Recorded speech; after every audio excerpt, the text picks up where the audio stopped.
Dans ce texte intitulé Sri Aurobindo Upanishad, Sri Aurobindo affirme que l'origine de l'univers est la béatitude divine et non pas un désir divin, contrairement à d'autres traditions. Il explique que tout dans le cosmos est fait de cette béatitude et que ce qui apparaît comme souffrance, faiblesse et ignorance est en réalité une déformation de cette béatitude. Sri Aurobindo soutient également que le divin lui-même entre dans le jeu de la béatitude pour l'expérimenter de l'intérieur. Ainsi, chaque point de l'univers est une occasion pour lui d'expérimenter sa béatitude sous différentes formes et perspectives.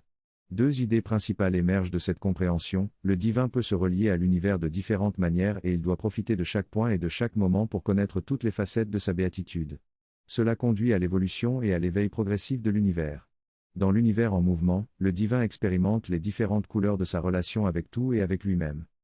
Le texte aborde la notion de conscience où chaque point est complètement isolé des autres, mais à mesure que les relations se développent entre eux, il y a une union des formes, des atomes, des molécules, des cellules de la vie. Il y a donc ce double jeu de chaque point individuel avec le trou et avec tous les autres points individuels en même temps. C'est un processus évolutif dans lequel seul le divin peut expérimenter sa béatitude, bien qu'elle soit déguisée, l'expérience elle-même est faite de béatitude. La faiblesse est le jeu du pouvoir, le manque de béatitude est le jeu de la béatitude, la dissimulation de soi en soi. Tout ce que nous considérons comme ignorance, faiblesse et manque de béatitude est en réalité une dissimulation de la béatitude en elle-même dans le but du jeu.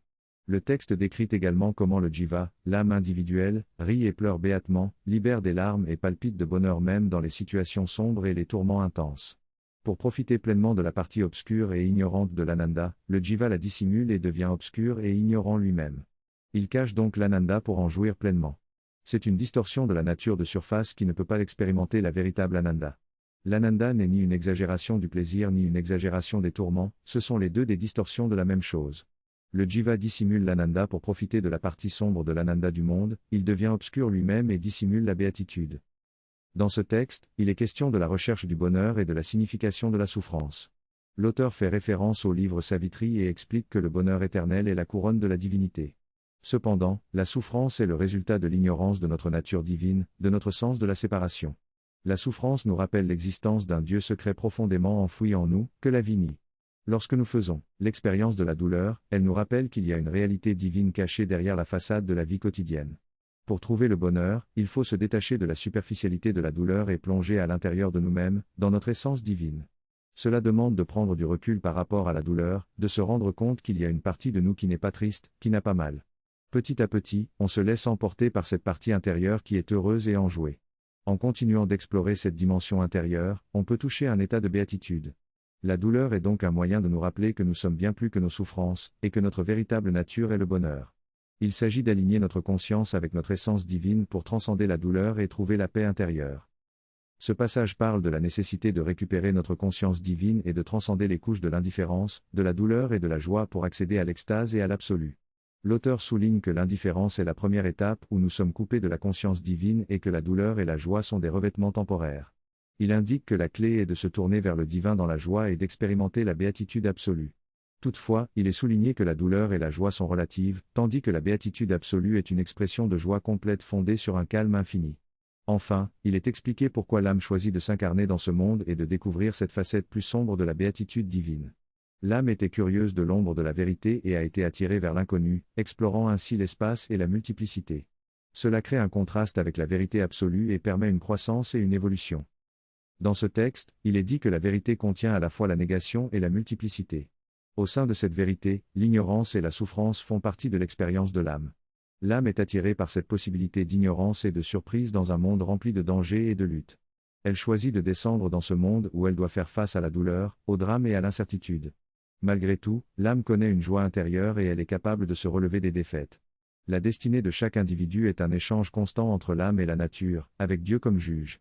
Chaque expérience est un choix que l'âme peut accepter ou refuser, et chaque refus est inscrit dans son destin. Malgré les épreuves et la mort, l'âme grandit et se rapproche de sa véritable nature divine. L'ignorance et la souffrance sont une dissimulation temporaire de la félicité éternelle. Ainsi, l'âme en route vers la réalisation de soi, rit avec joie à l'intérieur d'elle-même, même au sein de l'obscurité et de la souffrance du monde. Selon Sri Aurobindo, l'univers a été créé pour permettre à l'âme de vivre l'expérience de l'opposition entre elle, la vérité et la béatitude. Cette opposition est née de l'ignorance et de l'inconscience qui ont entraîné la perversion et le mal. Cependant, Sri Aurobindo souligne que cette évolution peut se faire sans douleur, si elle est accompagnée d'une absence de résistance. La souffrance vient de la résistance à l'évolution. Il affirme également que la manifestation complète de la divinité inclut même l'opposition à sa volonté, mais cette opposition est destinée à être éliminée. En permettant la perversion, la manifestation divine en la matière sera plus grande et plus complète. Sri Aurobindo suggère donc que la beauté et la grandeur se trouvent même dans des phénomènes considérés comme mauvais ou destructeurs, et que c'est notre limitation et notre incompréhension qui les rendent néfastes pour nous. Selon ce texte, il existe un être supramental qui vit dans l'unité divine et possède le pouvoir divin. Lorsqu'il rencontre le typhon avec sa conscience universelle, il vit une expérience grandiose et est capable de communiquer avec les esprits du vent, du feu et de les maîtriser ou de les diriger à sa guise. Le but est de changer la perception du typhon qui n'est plus vu comme une force destructrice mais peut même faire partie d'une pièce de théâtre. Cependant, le développement du psychic being qui aurait dû guider l'évolution de la vie et de l'esprit a été relégué en arrière-plan, ce qui a provoqué confusion et désordre. Il est possible pour les êtres humains de choisir de se connecter avec leur psychic being et d'harmoniser leur esprit et leur vie avec lui, ce qui apporterait une harmonie perpétuelle. La clé est de permettre à la vie de servir le psychic being plutôt que de prétendre à ses désirs égoïstes. L'ignorance est décrite comme étant à l'origine de la perception de séparation, de limitation, de faiblesse et de tristesse. Se libérer de l'ignorance mène à la délivrance de toutes les souffrances et conduit à la réalisation que notre véritable nature est infinie et pleine de béatitude.